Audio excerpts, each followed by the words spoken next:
हर साल France police 800 से ज्यादा मर्डर केसेस की तहकीकात शुरू करती है। उनमें से 20% केसेस कभी सॉल्व नहीं होते और 2022 की film the night of the 12 उन्हीं में से एक केस के बारे में है, जो योहान विवे नाम के एक पुलिस ऑफिसर की जिंदगी का अहम हिस्सा बन गया। फ्रांस के ग्रेनोब्ल शहर के पुलिस हेडक्वार्टर्स में साल 2016 की एक रात को रिटायरमेंट पार्टी मनाई जा रही थी। उस पार्टी में योहान नाम का पुलिस कैप्टन भी मौजूद था। ध्यान देने वाली बात यह है कि उस पार्टी में एक भी औरत मौजूद नहीं थी। रिटायर होने वाले ऑफिसर को प्यार और सम्मान के साथ विदा किया जा रहा था और जिस रात इस जगह खुशियां मनाई जा रही थी, उसी रात क्लारा नाम की लड़की अपनी दोस्त नानी के घर से निकलकर अपने घर की ओर जा रही थी। अंधेरे रास्ते से गुजरते हुए अचानक क्लारा के सामने मास्क पहने हुए एक अनजान इंसान आ गया, जो क्लारा का नाम भी जानता था, और उसी वक्त उसने क्लारा को जलाकर उसकी जान ले ली। इस केस की जिम्मेदारी योहान और उसके साथ ही मार्सियो को सौंपी गई और उन्हें क्लारा की लाश एक पार्क में मिली और छानबीन करने के लिए आसपास के घरों में पूछताछ शुरू की गई। कुछ देर बाद क्लारा के फोन पर उसकी दोस्त नानी का कॉल आया और योहान ने उसे क्लारा की मौत के बारे में बताया। नानी से क्लारा की डिटेल्स लेकर वो उसके घर पहुंचा और क्लारा की मां को क्लारा की मौत की खबर देते हुए अचानक एक तस्वीर देखकर योहान किसी ख्याल में खो गया। जब उसने क्लारा की मां को उसकी मौत के बारे में बताया तो वो ये खबर बर्दाश्त नहीं कर पाई। वो ये मानने को तैयार नहीं थी कि उनकी बेटी को कुछ हो सकता है, और जब नानी उस घर में आई तो वो रोते हुए चीखने लगी। नानी से भी पूछताछ की गई क्योंकि पूरी रात क्लारा उसी के साथ रहने वाली थी, पर नानी ने बताया कि वो ये नहीं जानती कि क्लारा देर रात कहाँ जाने वाली थी। नानी ने बताया कि वो कुछ महीनों पहले वेस्ली नाम के एक लड़के के साथ थी, पर अब शायद वो दोनों साथ नहीं हैं। नानी ने योहान को वो वीडियो दिखाया जो क्लारा ने घर जाते हुए नानी के लिए रिकॉर्ड किया था, और उस वीडियो को लेकर योहान मार्सियो के पास चला गया। केस की छानबीन जारी रही और ये बात सामने आई कि क्लारा अब भी वेस्ली के साथ तो थी, पर कोई भी वेस्ली को ठीक तरह जानता तक नहीं। इस बीच योहान उसी तस्वीर को देखता रहा जिसमें क्लारा एक बिल्ली के साथ है, और पुलिस हेडक्वार्टर्स में मौजूद कोई भी ऑफिसर ये समझ नहीं पा रहा था कि एक इंसान ऐसा अपराध कैसे कर सकता है। और मार्सियो का कहना था कि ऐसा काम सिर्फ एक मर्द कर सकता है, कोई औरत नहीं। लॉइक नाम के ऑफिसर का कहना था कि मिलिट्री पुलिस को ये केस सौंप देना चाहिए, पर योहान जानता था कि वो लोग खुद ये केस सॉल्व कर सकते हैं। उस रात मार्सियो ने योहान से अपने दिल की बात शेयर करते हुए बताया कि उसकी पत्नी प्रेग्नेंट है और वो दोनों अलग होने वाले हैं।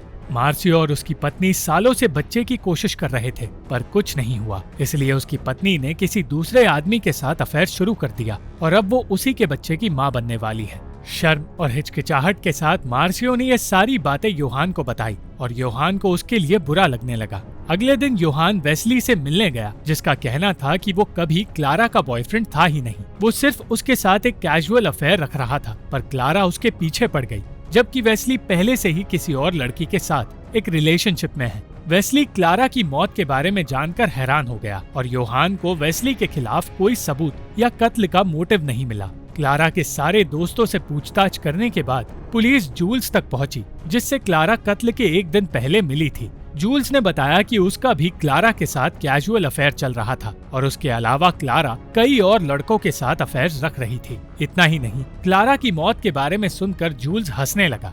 जूल्स का बयान लेकर अब योहान ने नानी से उन लड़कों के बारे में पूछताछ शुरू की जिनके साथ क्लारा के संबंध थे, और एक बार के लिए सच छुपाने की कोशिश करने के बाद नानी को उन सारे लड़कों के नाम बताने पड़े। उनमें से एक गैबी नाम का लड़का था जिसे क्लारा ने वेस्ली के लिए छोड़ दिया था। अगले दिन गैबी अकेले पुलिस स्टेशन आ गया और उसने बताया कि वो जानता है पुलिस को उस पर शक होगा, क्योंकि उसने एक ऐसा रैप सॉन्ग बनाया है जिसमें उसने क्लारा को जलाने की बातें लिखी है। उसका कहना था कि क्लारा किसी एक इंसान के साथ कभी रह ही नहीं सकती और वो गैबी के गरीब होने के बावजूद उसके पैसे ले लिया करती थी। गैबी अपने आप को बचाने के लिए ये सब कुछ बताने आया था, पर उसे केस सॉल्व होने तक जेल में डाल दिया गया। उस रात योहान को पता चला कि डिवोर्स की वजह से मार्सियो पुलिस स्टेशन में सोने लगा है, इसलिए वो मार्सियो को अपने घर ले गया। वो फिर से सारे बयान सुनकर कातिल को ढूंढने की कोशिश करने लगा, पर अचानक उसके पास एक एनवेलप आया जिसमें एक लाइटर और एक नोट मौजूद था, जिसमें लिखा था कि लाइटर भेजने वाला योहान से उसी पार्क में मिलना चाहता है जहां क्लारा की लाश मिली थी। जब योहान मार्सियो के साथ वहां पहुंचा तो उसे एहसास हुआ कि गलती से क्लारा ने उस रात वीडियो में कातिल को रिकॉर्ड कर लिया था, जिसका मतलब ये है कि कातिल उस रात क्लारा का इंतजार कर रहा था। पार्क में उन दोनों को डेनिस नाम का आदमी मिला, जो उन दोनों को उसी जगह ले गया जहां उसे कातिल का लाइटर मिला था।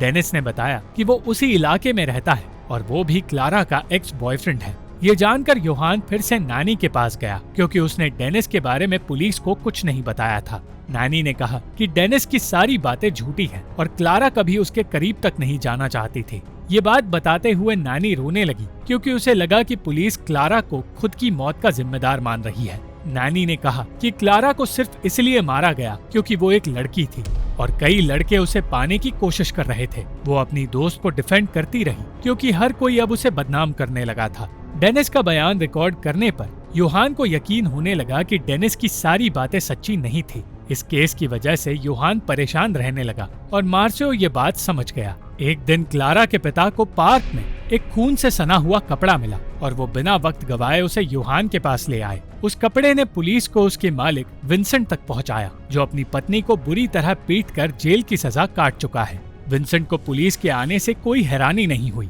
बल्कि वो उन सबको देखकर मुस्कुराने लगा। पुलिस को घर में एक ऐसी चीज भी मिली जिससे किसी को जलाया जा सकता है। विंसेंट भी क्लारा के अफेयर्स में से एक था और इस अफेयर के बारे में विंसेंट की गर्लफ्रेंड भी जानती थी। विंसेंट का कहना था कि क्लारा उसके लिए पागल थी, इसलिए उसने अपना खून लगाकर उस टी शर्ट को तोहफे के तौर पर क्लारा के लिए पार्क में छोड़ा। विंसेंट की गर्लफ्रेंड का कहना था कि वो खुद विंसेंट की मांगे पूरी नहीं कर पाती, इसलिए उसे विंसेंट के अफेयर से कोई तकलीफ नहीं होती। पुलिस को अब तक लग रहा था कि उन्हें कातिल मिल गया है, पर विंसेंट की गर्लफ्रेंड ने कह दिया कि कत्ल की रात विंसेंट उसी के पास था। अब पुलिस स्टेशन में भी क्लारा के कैरेक्टर को लेकर मजाक उड़ाया जाने लगा और ये बात योहान को अच्छी नहीं लगी, क्योंकि उस लड़की को दर्दनाक मौत मिली है। सिर्फ योहान नहीं, मार्सियो भी अब इरिटेट होने लगा था और वो दोनों ही ऐसे घटिया मर्दों से मिलकर थक चुके थे जो क्लारा की बदनामी करने लगे हैं। इसी फ्रस्ट्रेशन ने मार्सियो को ये सोचने पर मजबूर कर दिया कि असली कातिल विंसेंट ही है और उससे ये गुनाह कबूल करवाने के लिए वो उसे ढूंढने लगा। विंसेंट अपनी गर्लफ्रेंड के घर में मौजूद नहीं था, मगर जैसे ही वो उस घर में लौट कर आया, मार्सियो उसे पीटने लगा ताकि वो अपना गुनाह कबूल कर ले। इससे पहले की बात हाथ से निकलती, योहान ने उसे रोक लिया और योहान और मार्सियो हर कोशिश के बावजूद केस को सॉल्व नहीं कर पाए। 3 साल गुजर गए और ये केस वैसे का वैसा रह गया, मगर एक दिन केस की नई जज ने योहान से कहा कि उसे फिर से इस केस पर काम करना शुरू करना होगा। जज जानती थी कि इस केस की वजह से योहान को बहुत परेशानियों का सामना करना पड़ा, पर वो किसी भी हाल में कातिल को ढूंढना चाहती थी। योहान खुद भी ये केस सॉल्व करना चाहता था, पर वो क्लारा की जिंदगी में मौजूद हर मर्द को कातिल समझ रहा था, क्योंकि उन सब ने क्लारा का फायदा उठाया है और उन्हीं की वजह से क्लारा के साथ ये सब कुछ हुआ है। जज उन सब के फोन टैप करना चाहती थी और जब योहान ने अपने साथियों को बताया कि वो इस केस को रीओपन कर रहे हैं, तो सारे मर्द यही कहने लगे कि वो उस जज के लिए ये कर रहा है। सिर्फ नादिया वो इकलौती पुलिस ऑफिसर थी जो योहान की सोच समझती थी और इस केस को सॉल्व करना चाहती थी। कुछ दिन बाद जज ने योहान से कहा कि उन्हें क्लारा की कब्र पर एक कैमरा छुपा कर रखना चाहिए, ताकि उन्हें पता चले कि वहाँ कौन आता जाता है। जज को यकीन था कि इतने सालों बाद कातिल को पछतावा जरूर होगा और जज की ही बात मानकर योहान नादिया के साथ पार्क पर भी नजर रखने लगा। बातें करते हुए नादिया ने कहा कि अक्सर ऐसे केसेस उन्हीं ऑफिसर्स को दिए जाते हैं जो मर्द हो, पर मर्द होने की वजह से ही वो क्लारा जैसी विक्टिम्स को इंसाफ दिलाने के लिए उतनी मेहनत नहीं करते जितनी उन्हें करनी चाहिए।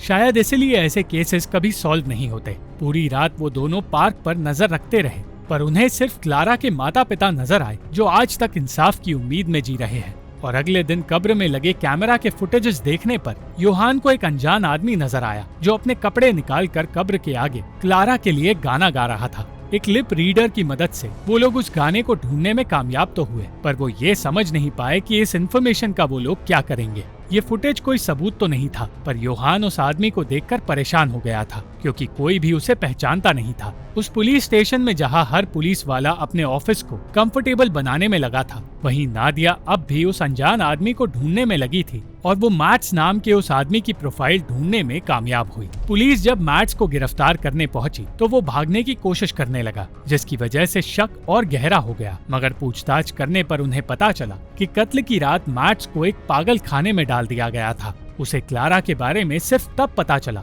जब उसकी मौत हुई और तब से ही वो क्लारा को लेकर ऑब्सेस्ड हो गया। कब्र पर भी वो सिर्फ इसलिए जाया करता है क्योंकि उसे क्लारा के लिए बुरा लगता है, मैट्स का बयान सच साबित हुआ और योहान और नादिया फिर से कातिल को ढूंढने में नाकामयाब रहे। अंत में वो दोनों यही बात करने लगे कि जो केसेस कभी सॉल्व नहीं होते हमेशा के लिए पुलिस वालों के साथ रह जाते हैं। इन बातों ने योहान को मार्सियो की याद दिला दी जिसने नौकरी छोड़ दी थी, और योहान ने मार्सियो को बताया कि उनका केस उन केसेस में से एक है जो कभी सॉल्व होना ही नहीं चाहता। वो हार कर निराश तो हो गया था, पर उसे इस बात की खुशी है कि चाहे हर पुलिस वाले ऐसे केसेस पर काम करना ना चाहते हों, पर नादिया जैसे पुलिस ऑफिसर्स इंसाफ की उम्मीद जगाए रखेंगे।